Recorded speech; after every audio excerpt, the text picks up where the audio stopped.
Sweden, if you allow me to read from my screen to the right of me, to get the legal language right, electrohypersensitivity is recognized by the government even as a functional impairment or disability, or as it was used to be called, a handicap.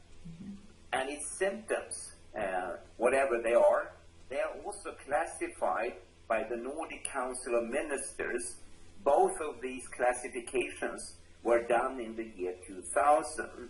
And the Nordic Council of Ministers classified the symptoms as, and I quote, an occupationally related symptom-based diagnosis, and it's in the ICD-10, the International Code of Diagnosis, number 10 of the World Health Organization classification, which nowadays is updated to number 11. This means that a subjective symptom of a functionally impaired person can be treated by a physician, just as if you, for instance, sit in a wheelchair, you can get back pain, and of course you need some painkillers maybe for that.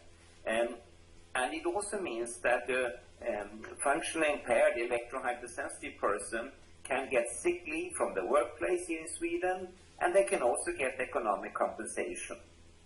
But remember that the underlying cause still remains only the toxic environment. There is nothing wrong with the person. He or she is not a patient.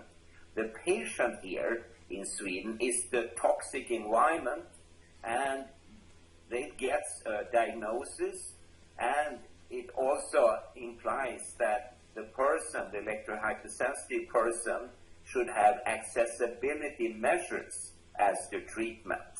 And such accessibility measures could be distance, for instance, and or shielding. I tell you, I get so excited when I listen to you, and I so wish that would happen in South Africa.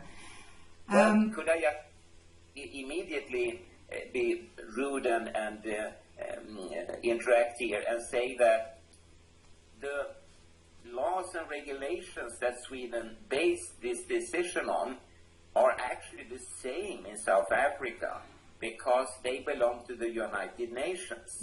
And it's the United Nations different rules and laws and regulations. And if you allow me, I should tell you that in Sweden, electrohypersensitive people, they have their own handicap organization, which is called the Swedish Association for the Electrohypersensitive, and they are also included in the so-called Swedish Disability Federation, and again they get a governmental subsidy as any disability would get in Sweden.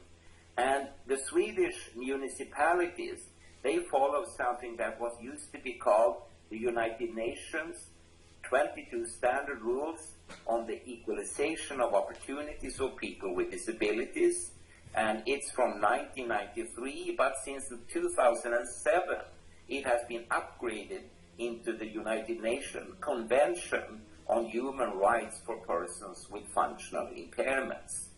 And you know, these texts that the UN publishes, they are very lengthy and very detailed, but they boil down to one single sentence, namely, people with functional impairments, such as electrohypersensitivity, are entitled to have an equal life in a society based on equality.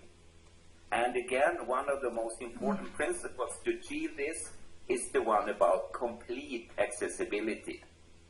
And finally, in Sweden, impairments are viewed from the point of the environment. No human being in itself is impaired. There are instead shortcomings in the environment that cause the impairment. And again, it is the environment that should be treated. And this implies that a person with electrohypersensitivity in Sweden or in South Africa should have the opportunity to live and work in an electrosanitized environment, and to force a person to quit one's employment or to move from one's home is a serious legal violation according to these UN texts. And the same goes for children. You are not allowed to discriminate them from their educational rights. Never. And in essence, people with electron hypersensitivity shall just enjoy their human rights. Nothing more and nothing less.